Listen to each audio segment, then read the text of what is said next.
to continue on different ways that you can build stories departing from the same thematic subject area, I'm going to show two more trailers now for films.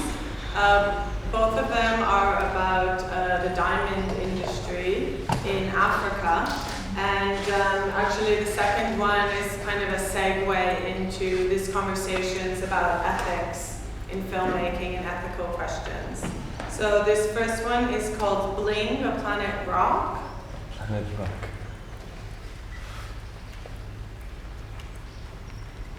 They like to really shine. It started all the way back to school books. You know, being first deaf, your first 5 days of school. And then went to cell phones. Having a cell phone, you know, snatch our radio. And then we had to our call. Louder? Louder.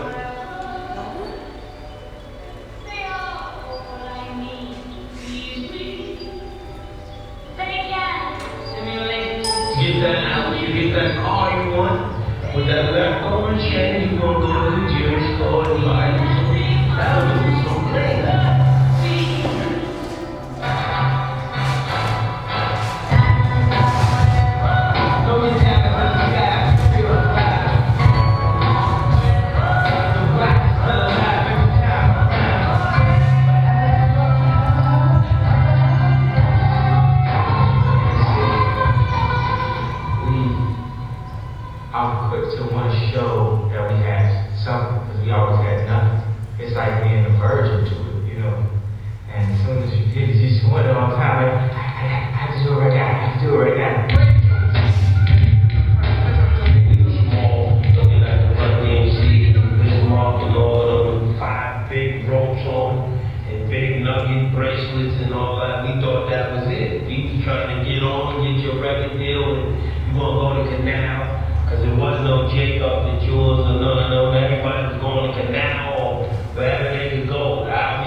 Vehicle or train in order to introduce the subject. what the documentary filmmaker does is that she takes 3 rappers who, always rap about bling and, wear a lot of diamonds, wear a lot of jewelry, and she brings them to Sierra Leone. And the whole film is through their journey of experiencing firsthand where the diamonds that they're rapping about come from. And there's some quite, and one of the rappers is from the Wu-Tang Clan, Raekwon. Has anybody seen this film? What is the name? Bling, A Planet Rock. So one of the rappers is a very famous rapper named Raekwon, and the kind of like the climax of the film comes to this one point where she takes him to meet the child soldiers, many of whom are amputees and victims of the war, and he actually cannot leave the bus.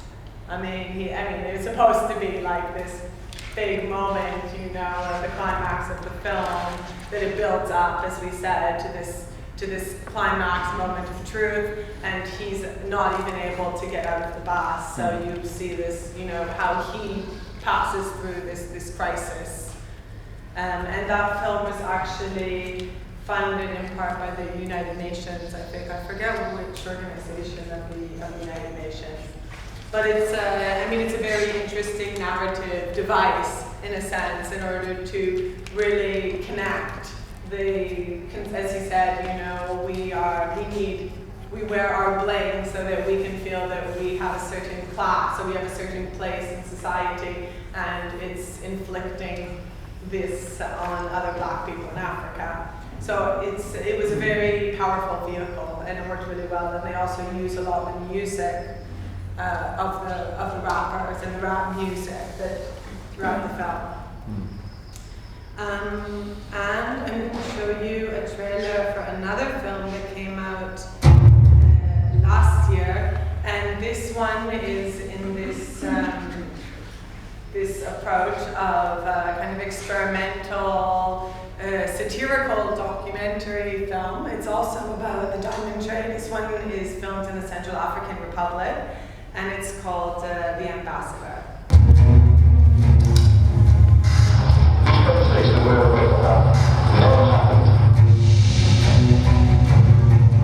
Welcome to the Central African Republic, the magnet for men with hidden agendas. I am a respectable Danish journalist.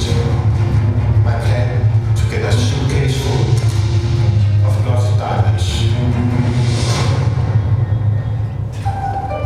I am talking about life as an African diplomat. Reason to travel to a diamond-producing country in Africa is a very, very valuable discipline. The Swiss Army knife of contracts. You can travel with $10 million in cash. You don't even have to go to the customs. That sounds nice.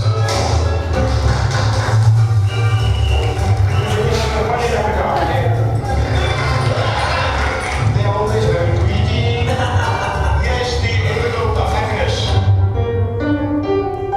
I really have a very powerful feeling now. It is a dangerous place, but I will do my best to accomplish my mission. If the government finds out, they will come after me. They pretend to be your friends, but is that you end up broken and bitching about. They also do that to diplomats. Everybody.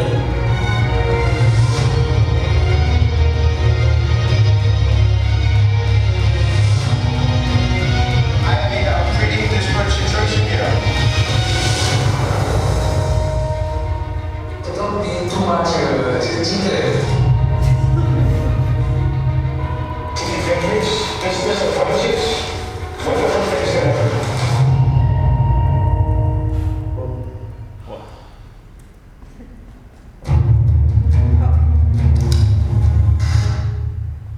Okay, so as you have seen, this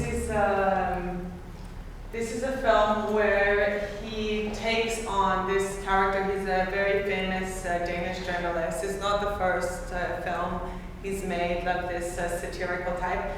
He made a previous one actually where he was able, I haven't not seen it yet, but he was somehow able to enter North Korea, pretending to that he was bringing like an arch troupe there of disabled, handicapped children to North Korea, where they have, very, and he was able to kind of expose views about disability, get a view in North Korea through deception, of course. And this entire film, the interesting thing about it is that he never, if you watch this film, he never breaks character. So there's no point at the film where he says, okay, I'm leaving my persona behind, and now I want to speak to you honestly about what I feel about the diamond trade or this, the corruption that's going on. I mean, what happens is he's actually able to buy a diplomatic passport from Liberia. And actually most of the political fallout from this film took place not in the Central African Republic, but in Liberia, because the president, Ellen Sirleaf Johnson, actually signed his diplomatic passport that he was able to buy during the course of the film. And this film was funded also by the Danish government. So it's a very powerful film, and it's also very controversial about, you can see here that he uses, there's some hidden cameras in some of the cases, and other times, you would be shocked that people would be so blasé that they don't even mind that he's actually filming what's going on. So he's kind of using satire, and he's implanting himself and playing the role in order to, reveal the inequalities and the corruption. He actually enters and becomes a part of the system without ever, stepping back or without ever losing character. And it's I think it's also a good entry point to ask these questions about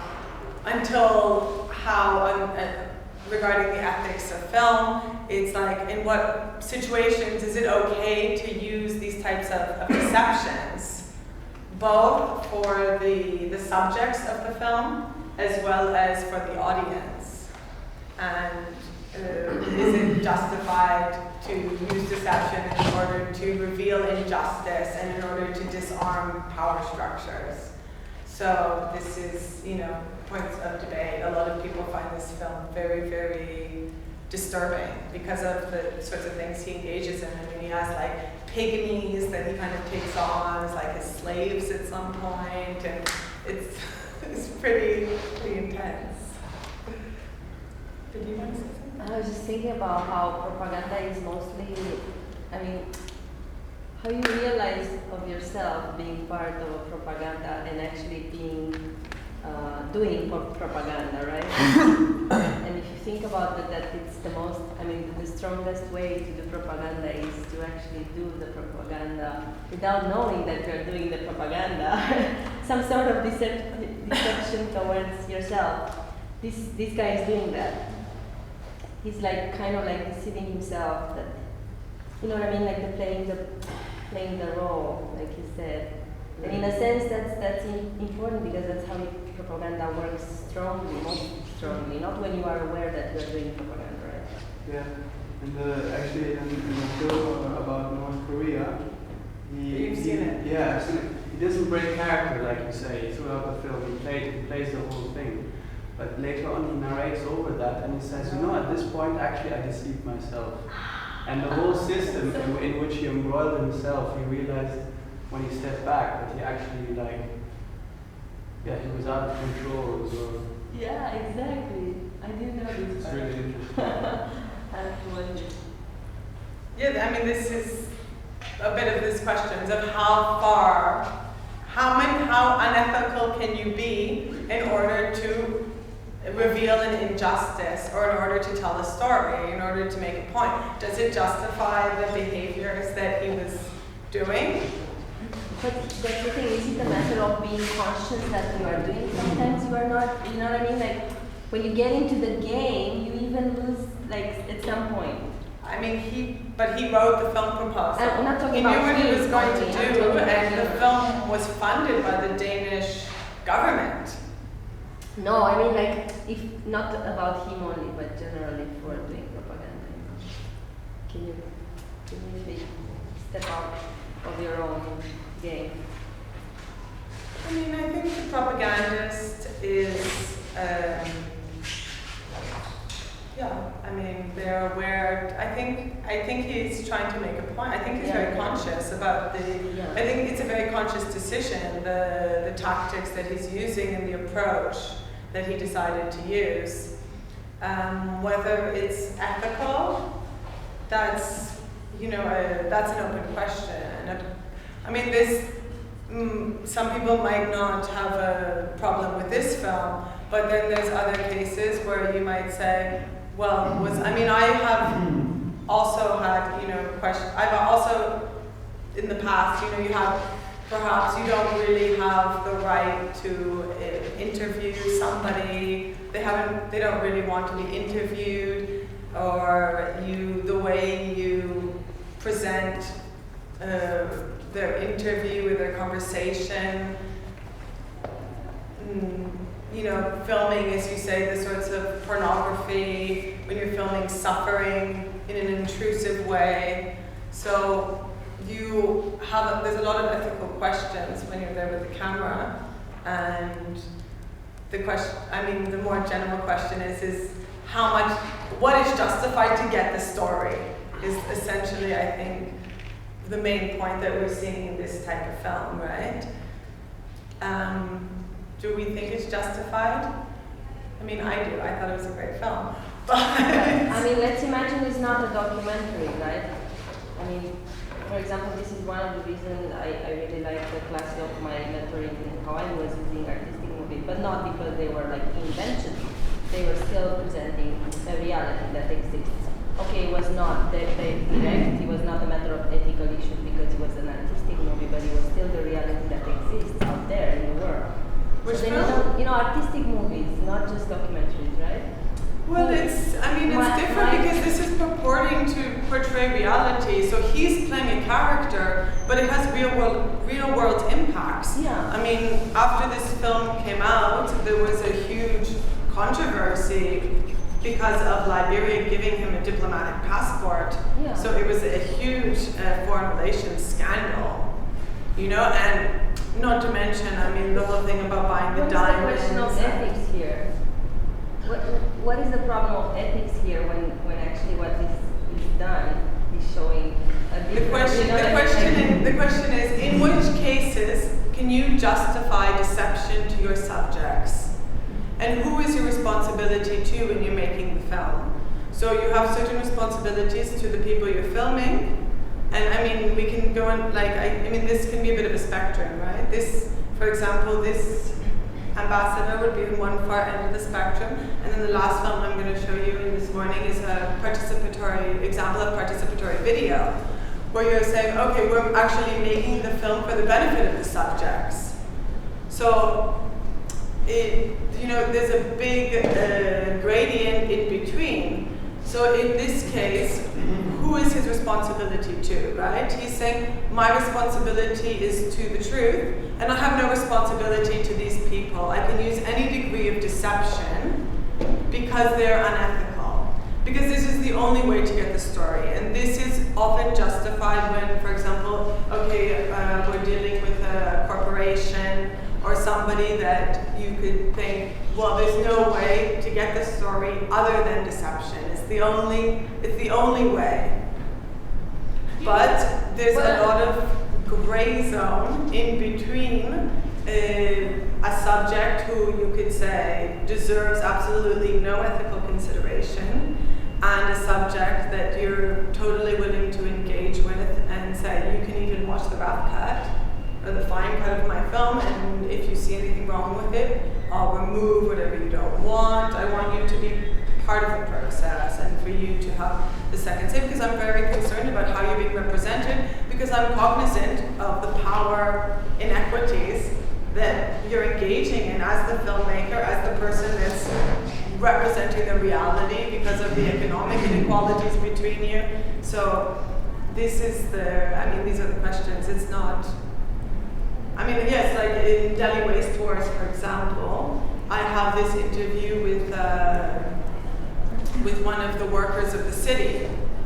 And he's talking about the waste system, and the interview very much served my purpose, but he had asked me not to use it not to use it for public screening, and I did. Now, how do I feel about that? Of course, it's an ethical question, because this person might be part of a structure that you want to expose, but it's also a person. That person has their own job, they have their own life, so the film could have impacts in people's lives.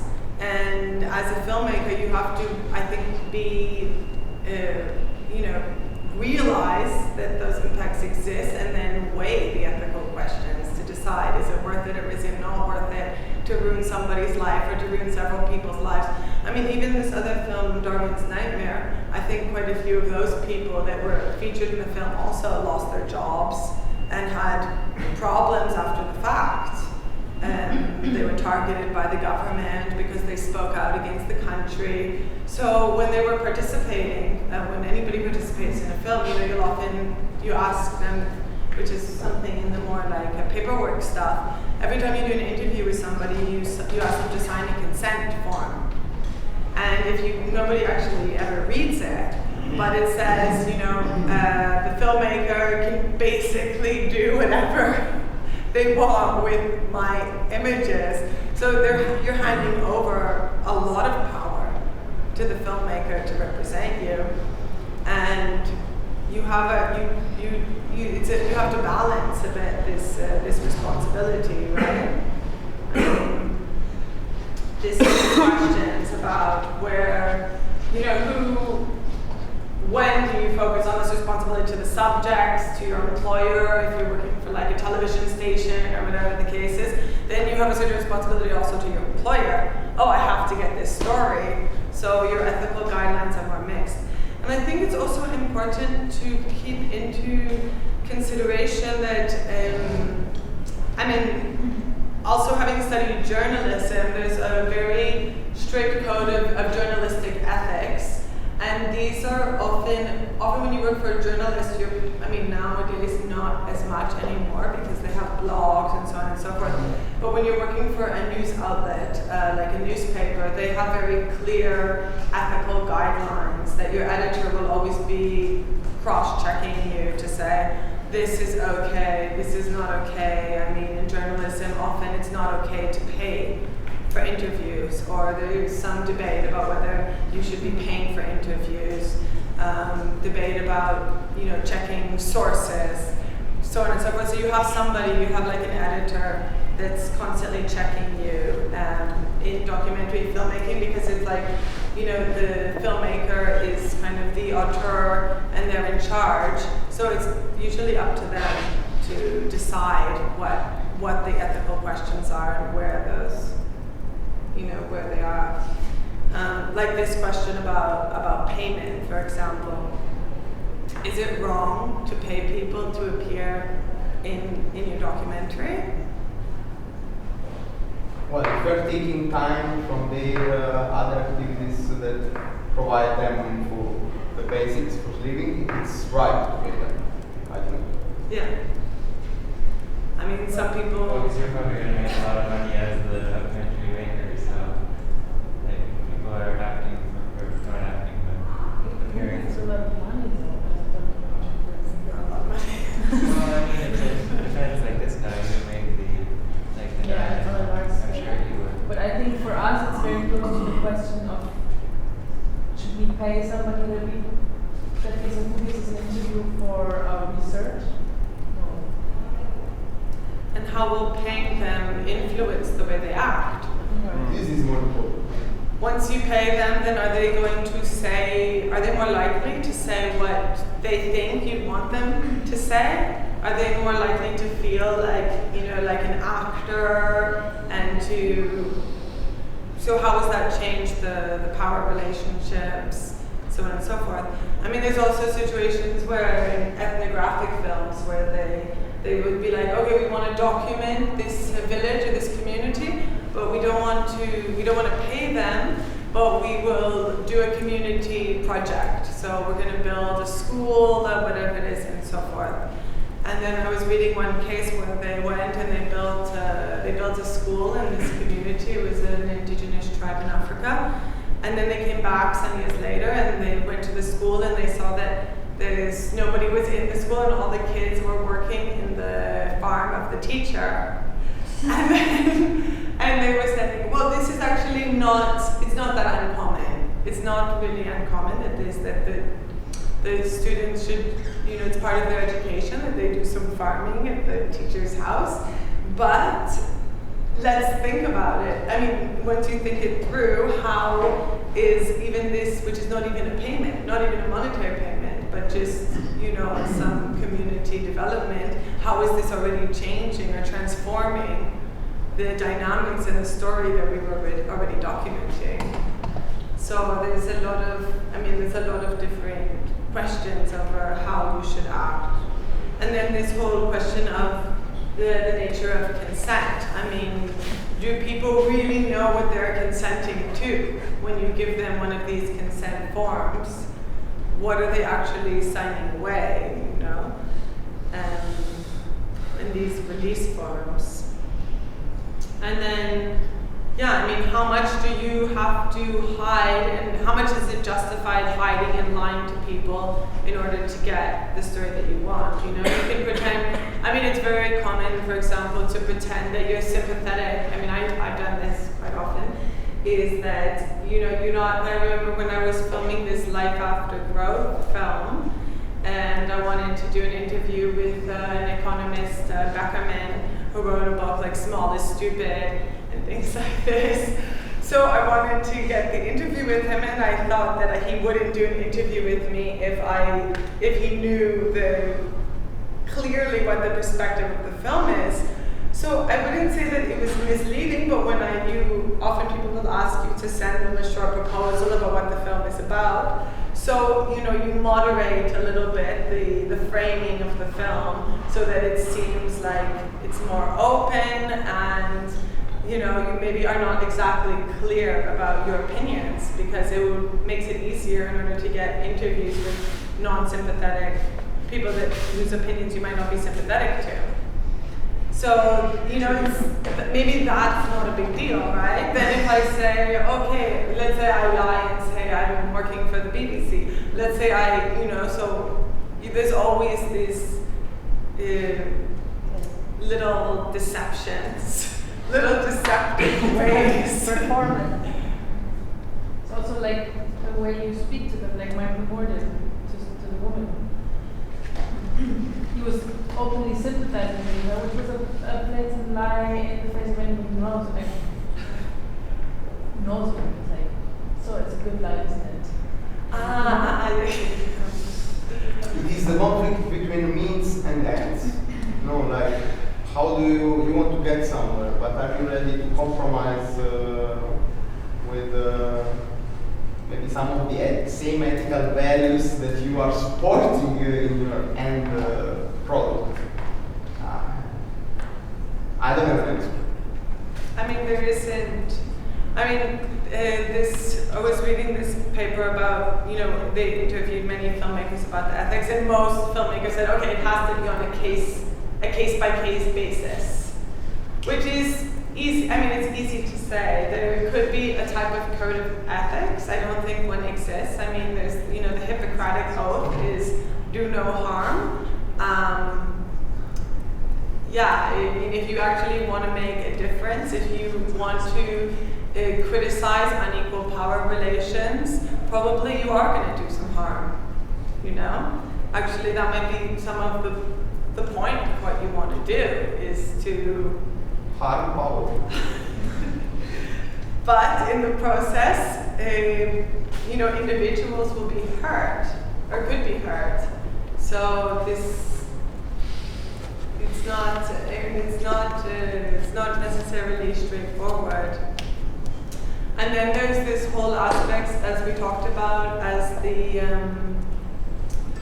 this question of, you know, taking advantage or gaining from misfortune.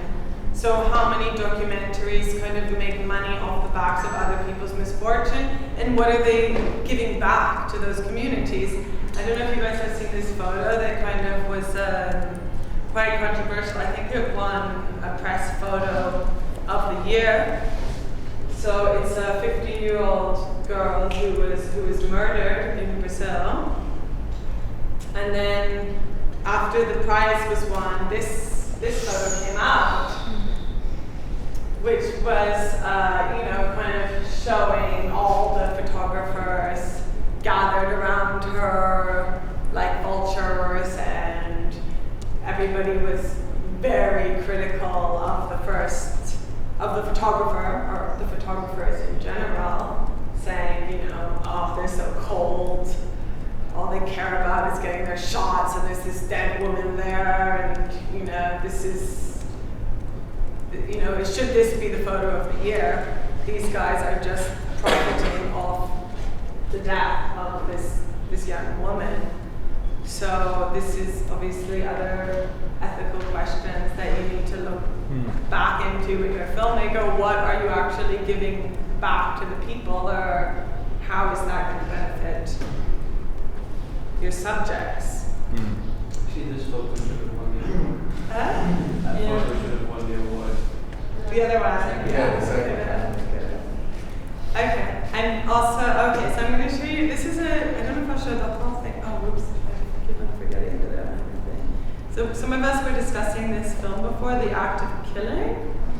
And this is a bit of discussion of Werner Herzog and Errol Morris, who are two of the executive producers of this film. And they're talking a bit about some of the ethical issues in the film. So the film is about this filmmaker who goes to Indonesia, and he has some perpetrators of genocide in the 60s who killed many, many communists, and they're still pretty much in power, and he has them reenact their crimes. And this film he shot over like 7 to 10 years.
The act of killing through some sort of organized coincidences. I was in London, and a producer with whom I had worked a lot, Andre Singer, told me that he was an executive producer of the film Act of Killing, and the young man who made the film, Joshua Oppenheimer, desperately wanted to meet me, only if it were only for 10 minutes. And I said, well, it was late in the evening, tomorrow morning, maybe for a moment during breakfast, because I had to take a plane. So there was Joshua Oppenheimer, he didn't say much. He opened his laptop and showed me 8 minutes excerpts from his film. And I looked at it and I immediately knew I had never seen anything like that. I had never seen anything as powerful, as frightening, and as surreal as what was on the screen, and I immediately said, this is big. This is truly, truly big. To call it surreal, I don't think really does it justice. At its heart, it's outrageous, which is one of the things that makes it really, really, really interesting.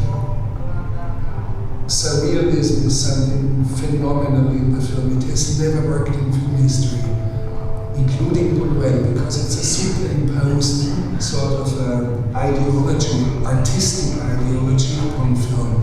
In film and surrealism have never really worked well together. But in Joshua's film, it works. You won't see a film of that power and of that surrealism in the next 1 or 2 or 3 decades, period.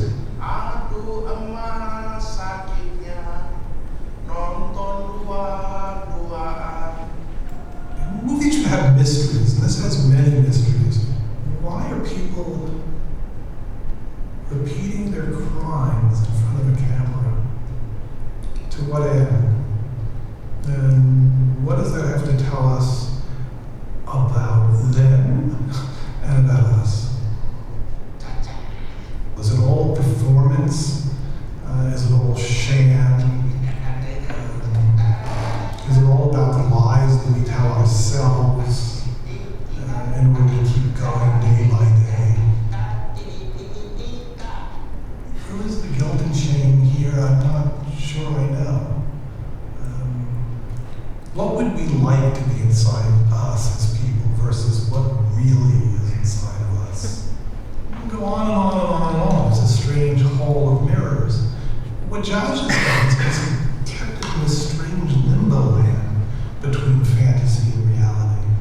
Inilah caranya supaya jangan darah keluar banyak.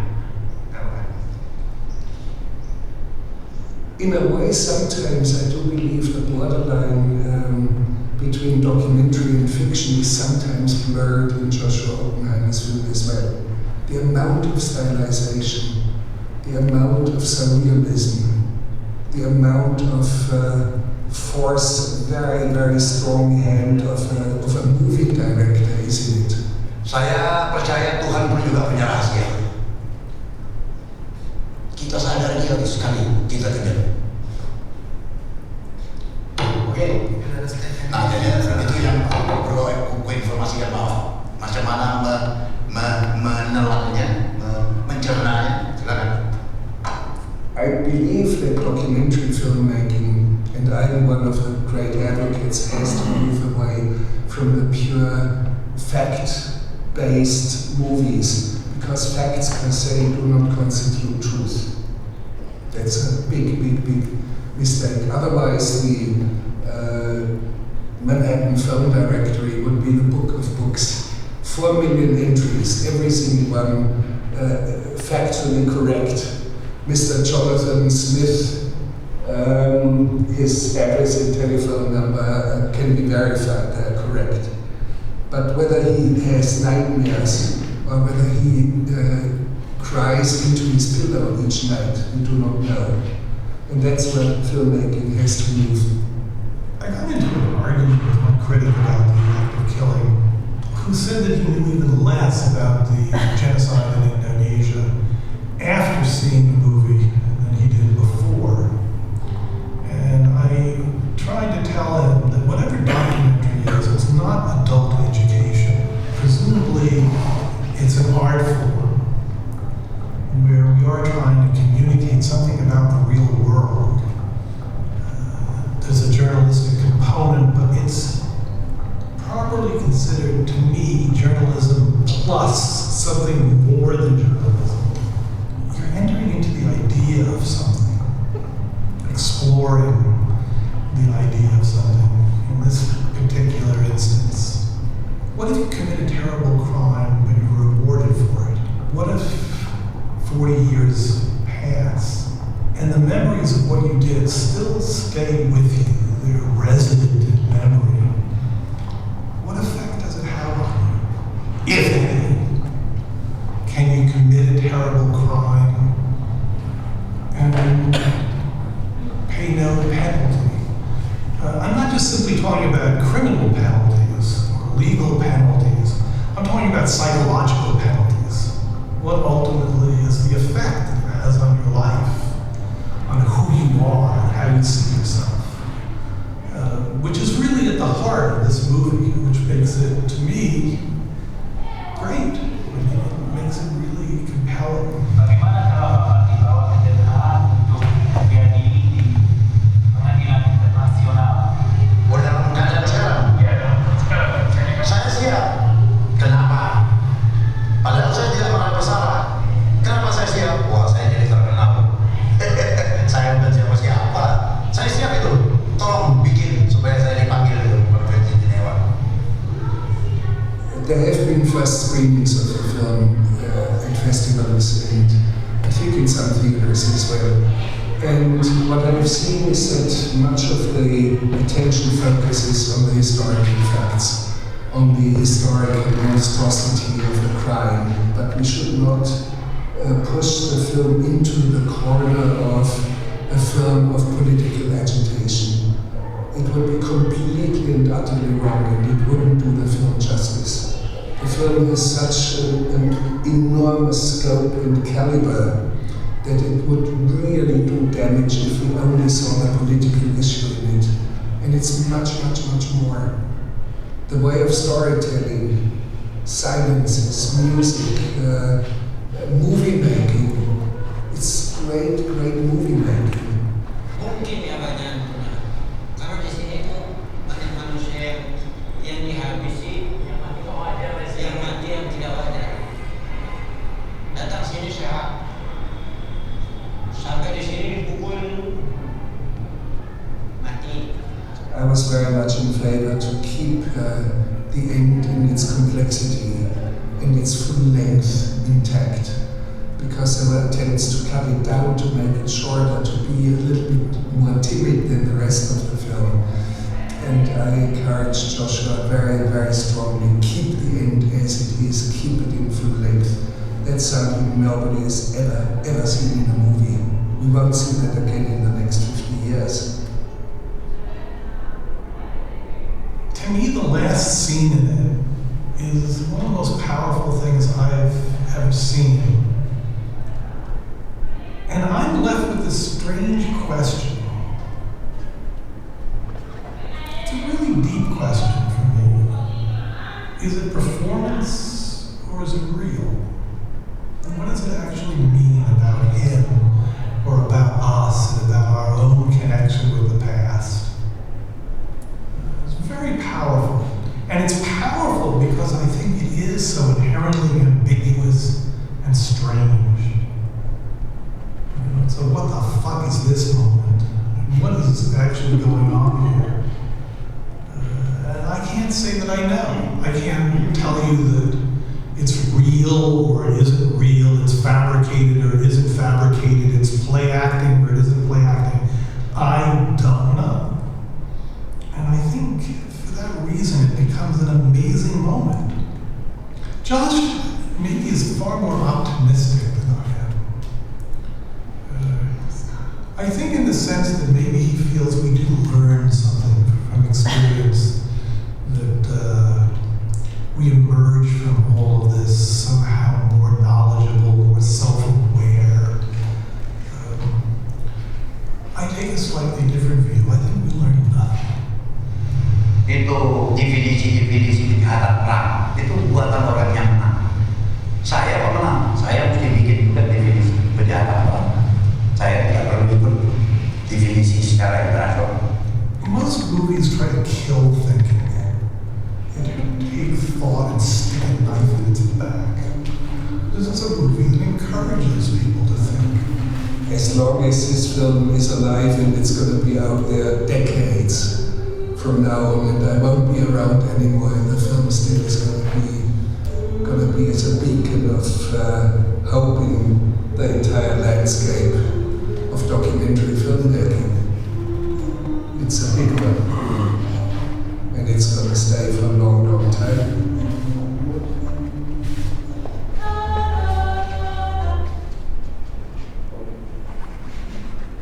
How many of you have seen the film, The Act of Killing? Have you guys seen the short version or the extended cut?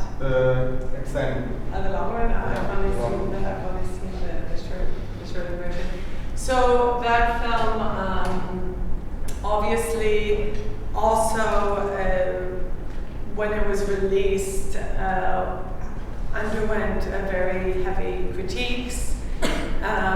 I mean, if you see the film, I saw it once with a woman from Indonesia. So she, before watching the film, she kind of, but you know, the second time I saw it, the first time I saw it, I didn't know anything about the context. And as you said, you find out very, very little about what is actually going on in the film. And a lot of things are not said. I mean, for example, the US involvement in the genocide that was going on and how they were funding it, supporting the leaders, you know, up until the present, is all, it doesn't enter into the film at all. I mean, it's not, as they say, you know, he's not necessarily trying to make a very clear political argument about that. That's not his point. He doesn't feel like he has to tell every single aspect of the story. The other critiques, of course, is that this is not documentary. This is pornography. This woman wrote a famous film documentary filmmaker wrote an editorial about it, saying like 6 warnings. That for example, she goes, "Think twice before representing displays of violence perpetrated on little brown people by other little brown people." And be fair to your social actors. Avoid using documentary for confessions and or primal therapy. So, I mean, there's many questions about what people think documentaries should or should not do. And this film is definitely, I mean, I would say that this film and The Ambassador also are really stretching those boundaries all the time more, and both of these are fairly recent films that have come out in the past few years. So I think it's very interesting to see kind of the direction and the way that the boundaries are being pushed. Yeah. I think when I watched it, in the end, I thought this is not a movie about Indonesia. This is really a movie about crimes, about humans, how do humans live with the idea they did crimes, and how society contributes in making them feeling good about their crimes, or in sanctioning them. This is one of the layers. There are many layers, but Indonesia itself, of course, it's in the center, and of course, the strongest impact will be on Indonesia, and maybe this movie will also be able to open a national discussion about the past. Yeah, it's banned there, so. What? It's banned there. Yeah, but I know that Joshua wants to make it available online for free for Indonesians. Yeah. So, but in the end, for someone who is not inside Indonesian history, I think it's a movie about human beings. And when they do things that may, haunt them forever. And how do they deal with that? Yeah, it's interesting also that you and I had a very different, which I think is another value of this film, is that what I love is that when you will watch a documentary with somebody, and after it's over, you will have completely different interpretations of what actually happened, or what the opinion of the filmmaker was. I mean, you had this feeling that the character had a transformation. Yes, Anwar, this guy with white hair. Yes, yeah, I dug that. And what Errol Morris was saying, when he was talking about the scene at the end, that was his question. He said, is this play, or is it authentic? So we don't know anymore, because it's a play within a film, we don't know anymore really what, they're acting. So are they just playing to the camera? Are they performing for Joshua? In fact, another thing about this movie is the technique of reenactment. The fact dramatization, that dramatization. He asks to these killers to reenact the torture, but within a fiction movie. So like a Western movie or with dancers. And I think this technique is also something we can learn from.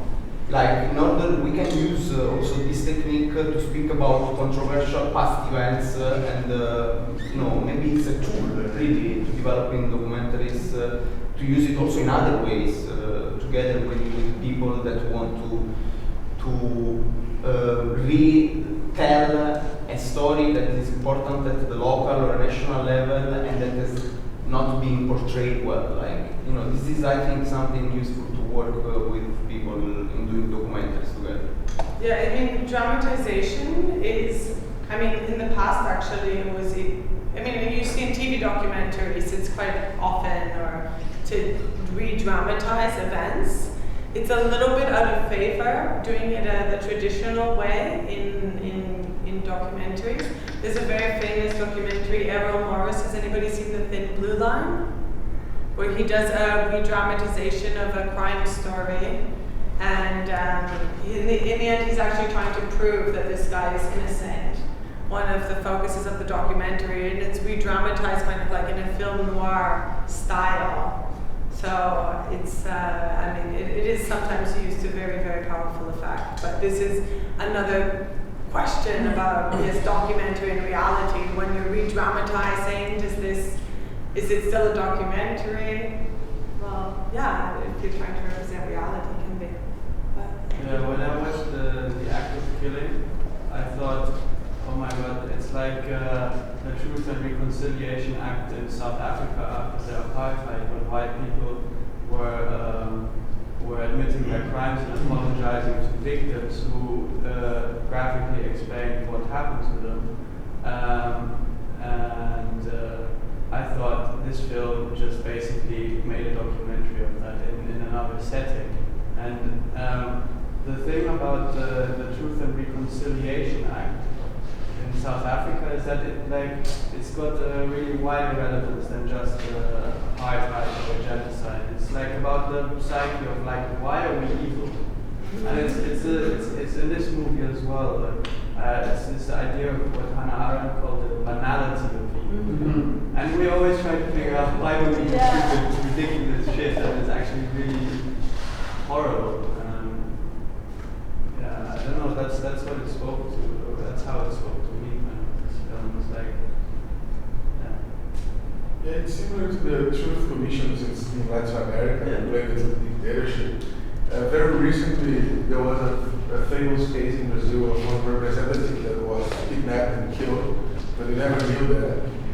And then came one military and said, yeah, I tortured him, we killed him, we cut him in pieces, and we left him in a river in Rio de Janeiro. Hell, he was speaking like that. So it's, and 1 month after that he was killed. That it just happened. So we don't know how can we move the past or go, what's the possibility of this Truth Commission? I think we seem to kind of raise this question as well somehow. Yeah. For me, the most it was interesting, and I want to hear your thinking about it, like how this, the act of killing and the act of thinking, and how that person was talking about the moment you try to learn something from this movie about killing or evil, you're actually stopping thinking, so you're killing the thinking also. it's just wonderful for me, but I don't know what to do with this kind of insight. You know, this is a big controversy when I watched this movie with my girlfriend, because there is one guy, the guy that say, I know exactly we were cruel, and I want to go and say it in La Hague. You know, that guy, he seems the most dangerous, because he, while he was killing, he knew exactly what he was doing. Okay, he was just thinking, and he knew it that he wouldn't be punished just because he was the winner. So in a way, you can be very evil and know to be very evil and still doing it. He's the least deluded in a sense. But do you think he's more dangerous? He's the least deluded. Yeah. He says, yes, we committed these terrible crimes, and you know these. Do you think he's and more? We know. And I'm not going to be called to account because I'm on the winning side. Yes, You know. Yes. Do you think So he's more it's dangerous than the yeah. one who wants fame, who wants to go to Hague to be famous? That is the guy the most. It's the same one. Yes. He doesn't actually mean it. So just some other points about this. In the afternoon, we're going to discuss shooting techniques, but just to highlight here a bit how different ways of shooting different people and presenting things will impact how the audience receives it. Actually, another interesting reference film, has anybody here seen a film called Capturing the Freedmans? You've seen it? Yeah, I mean, this is a film that's also very contested story about a family where the father was accused of pedophilia, and the filmmaker kind of gets the impressions of everyone in the family, and the mother is kind of, you can tell, I mean, for me it was quite obvious that the filmmaker thought the father was innocent to a degree, and the mother argued that the father was guilty, right?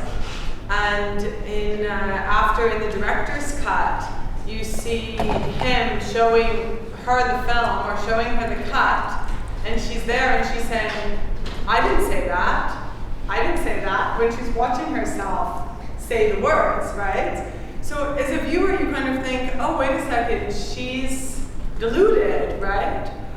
But when you actually become more familiar with the tactics of filmmaking, you can see that actually it's really easy to take things out of context or to reframe things in a way so that they no longer appear to be what the person said. And I mean, this comes from techniques such as camera angles.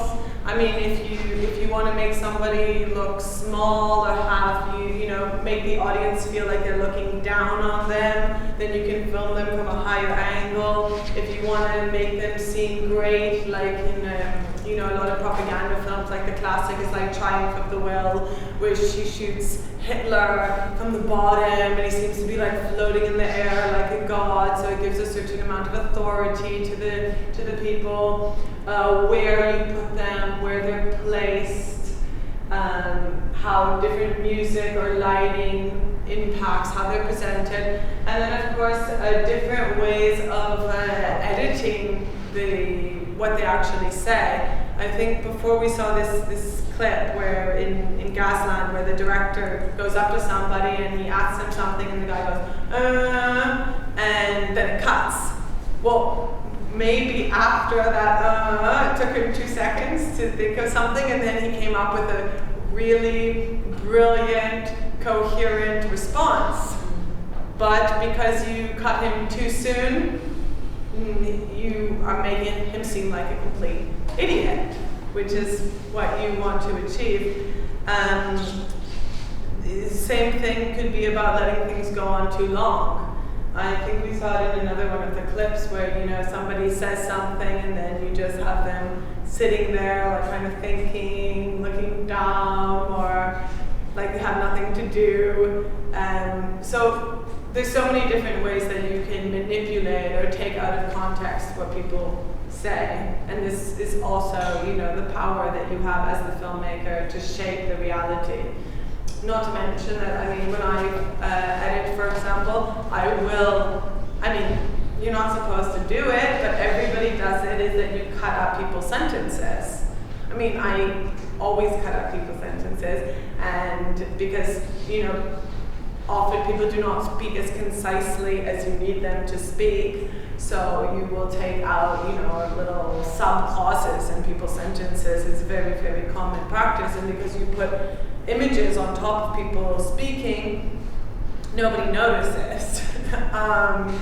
But I mean, normally, if you're sympathetic to the person, or normally you don't do it in a way that's actually changing very much the context, but you do have the power to do that, and there's a line, of course, and not a clear one, however, between cutting out bits of the sentence and then putting different sentences together and changing the meaning. So it's all varying shades of meaning.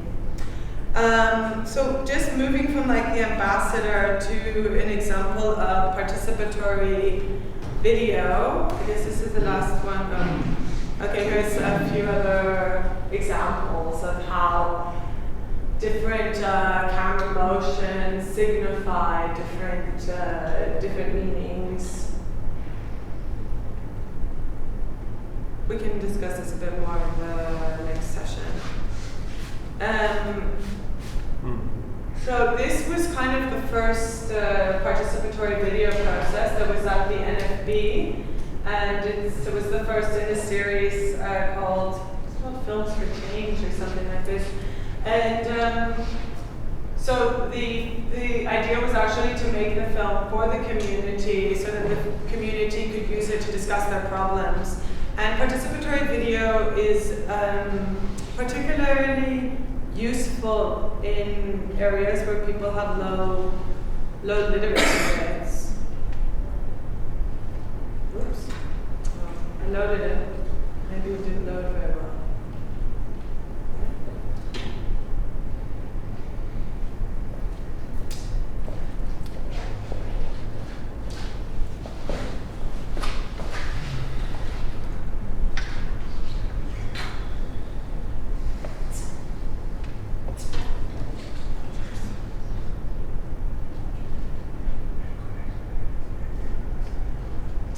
So in this process, they shot the films and then replayed them back for the community. The community had complete control over the process of how the films appeared.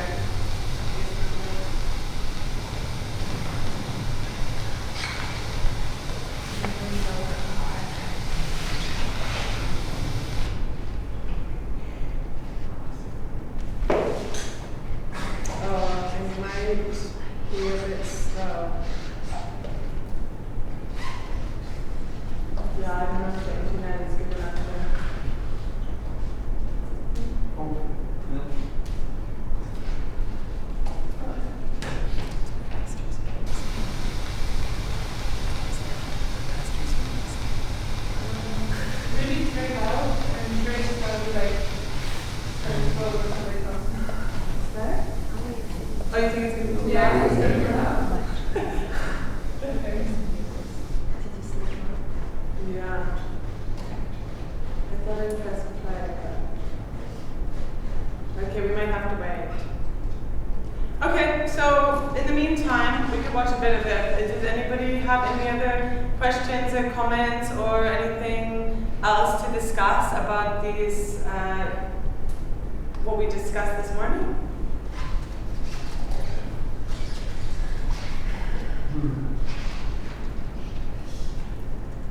Oh. No, maybe I would like to know your ideas about okay, director that has a big stake in the topic he or she wants to tell about. Like how to deal with that. Like if it's really something personal also. Yeah, that's the best. You have to yeah, in that case, what you should be careful about in order to not be, I don't know, I think critical or one-sided or how to, okay. you still keep the critical distance. Yes, rather than making, you're saying that you don't want to make a diatribe. No, like I want to make something in Campania about the waste crisis I am researching about. Yes. That is also my hometown. Yes.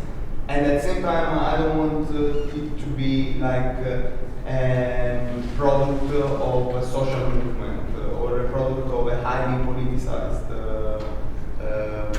eye, but still to keep some critical distance also toward the action of who's resisting the injustice. Okay, I think there's a few ways you can approach that. I mean, one question is, how much do you want to put yourself in the film as a character? So, of course, if it's something that you're very personally involved with, one easy point of access is to put yourself in as the character. That's what I thought. But, okay, how are you going to do that in an interesting way? So I think if you don't want to go through all the different routes, I mean, really a good documentary should always present itself as an exploratory process to a certain degree. So take, for example, I mean, with Joshua's case, he's not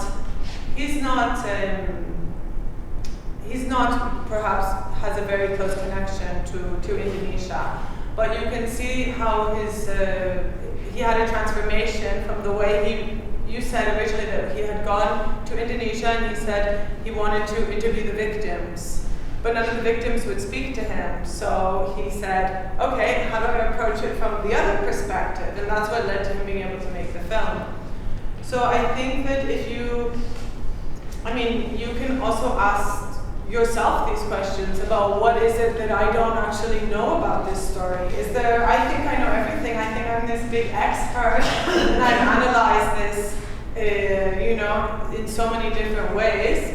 But is there a part of the story that I don't understand yet fully? And if so, how could that become an entry point into making an interesting film? So what kind of situation am I putting myself in? I mean, I'm not saying you have to do what's the name of the guy? Yeah, but to keep what's the name of the guy who's being wanted by the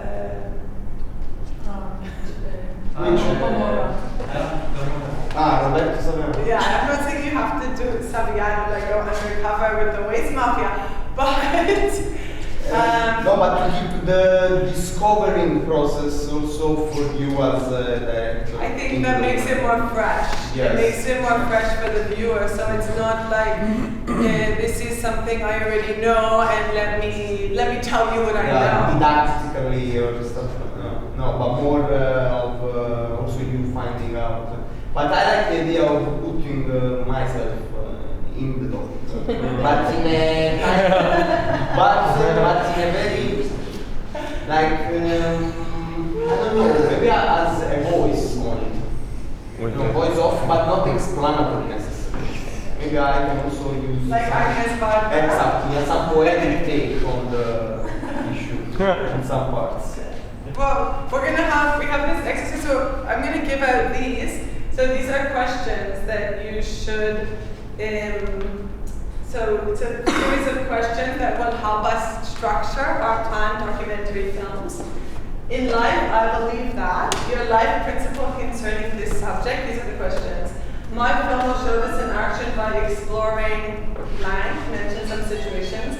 My central characters are, you don't need to have the characters, you can just say what your ideal characters would be. So if he wants to make a film about Campania, then maybe his dream character would be a mafia boss and a mother whose daughter was poisoned and whose daughter is very ill or whose daughter died. So you just kind of think about if you could find these ideal characters, who they would be, if you don't have them already, like archetypal characters. What each wants to do or to accomplish. If you don't have a lot of details, you can put that up, but it's good to put some ideas. The main conflict in my film is between I expect my film structure to be determined by, so if it was your journey to discover, blah, blah, blah, ultimately I want my audience to feel and to understand that, blah, blah, blah. So you guys can fill this out. Sorry, do you want to? No, I just covered that. I was basically wondering if we're doing something like a documentary, do it while we're in the middle of research field work, rather than, rather online it and then say, okay, so how can I now make a documentary out of it?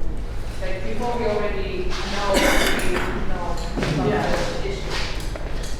Yeah, this is a point that I haven't really discussed yet. But it's a little bit complicated because the reality is that documentary filmmaking and field research are not really compatible.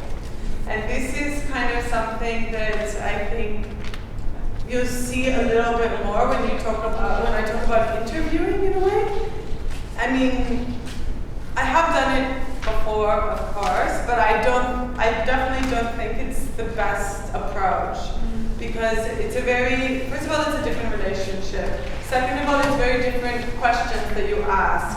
Third of all, it's a lot of energy and it's difficult. It's difficult to do several things well at the same time.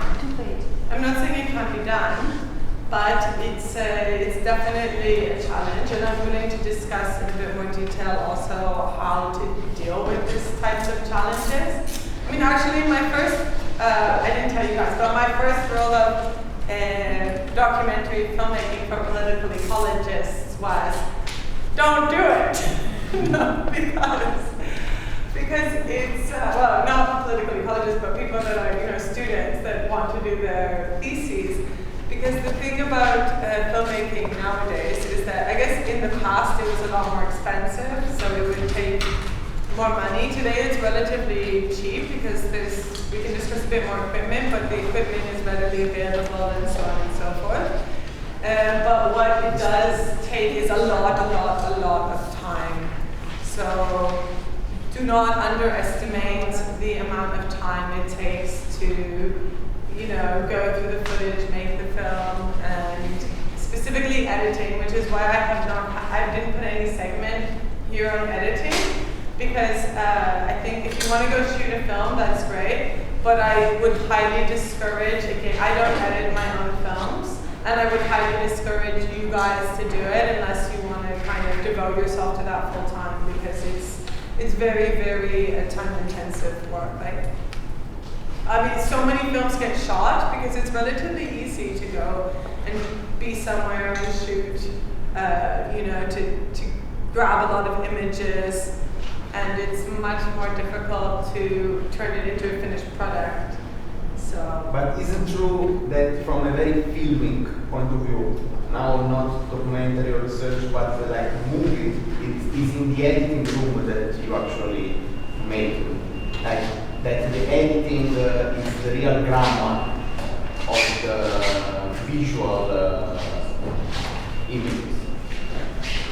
Yeah, I think it's a combination. I mean, you can do a lot. You can work a lot of magic in the editing room, and the better your material is, the better your source material is, the easier it is to edit. That's for sure. The more material you have, and the better the material. I mean, in one degree, yes. Also, you don't want to shoot too much because you have to think that everything you shoot, you have to log. Watch it again. You have to watch it. You have to watch it again. You have to log it. The more, some people will just shoot endlessly, and then afterwards you kind of regret it because you realize that you're creating a lot more work for yourself. What is the logging? Logging is to transcribe with the time code. So every second of the film. Well, you have to transcribe basically everything, because otherwise you won't know what. Like when you're putting your script together, your final script for the editor.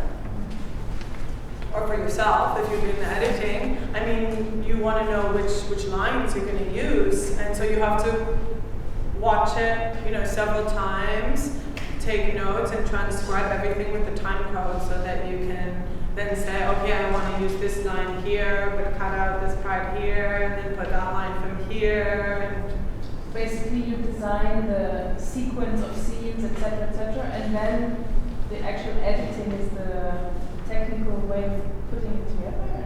Yeah, well, not only putting it together, you need to like fix so many things. You know, you can you can add a lot of effects after transitions. You can crop frames. You can do color correction, sound correction, titles, graphics. I mean, there's like so many things. But and then you have to think also like the B-roll, like.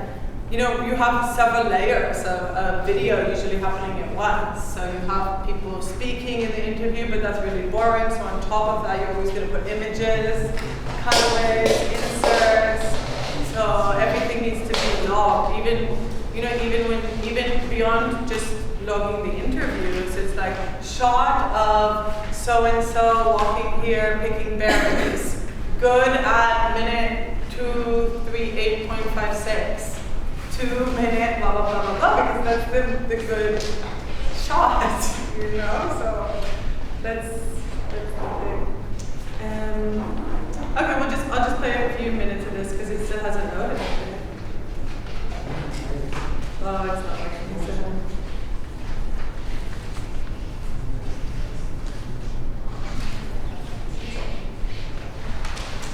Well, this is not working, so. It's not relevant, but this is the participatory video from Go Island. And, sorry. What time are we supposed to have lunch? Is it 1 or 1:30? Oh, okay. We still have some time. 1:30. Okay, so yeah, I wasn't able to show you the FOGO thing, but essentially, I mean, it was considered a really, in that case, it was considered a really powerful tool for the community being able to identify their problems and to discuss them. And they were able, throughout the course of the film, to start a cooperative to discuss. I mean, it takes place in Newfoundland, and it's a fisheries community that's impacted by industrial fisheries. And the community has a very high rate of illiteracy, very, very high rate of unemployment, and also different factional differences, religion-wise, and so on and so forth. So it was considered to be kind of a successful example, and it kickstarted this process called the FOGO process, where they made many, many other films. I think of like 160 films in Canada using this type of participatory video process. So as I said, this is kind of like the far end of, I mean, these videos are actually somewhat boring. Often, I mean, they're not really necessarily made for external audiences. They're more made, rather than focusing on the product of what the film is, it's more based on the process of making the film and empowering the local people. I mean, the FOGO process was not made, I mean, it was a filmmaker that made it, but today, I mean, there's this society, like the Deccan Development Society, where they actually teach the women, this is in India, and they teach women who are illiterate how to do the filming themselves, and it becomes a very participatory process. So I'm not an expert on participatory video, but this is obviously a very different way of approaching filmmaking if you're interested to do this. Instead of making films for audiences or external audiences, if you want to enter into a process with the community, you can give them cameras, for example, if it's somewhere where you are returning and you can teach them some basic skills and ask them to film. I think it can also be another interesting way to integrate filmmaking into your field research. Okay, so right now, if everybody would like to fill out their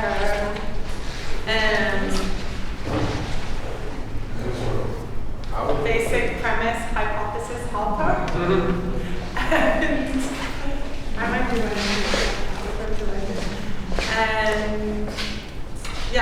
tell me when you're done, and then we'll see if we have some time to discuss it, and if we can have time to discuss it in groups.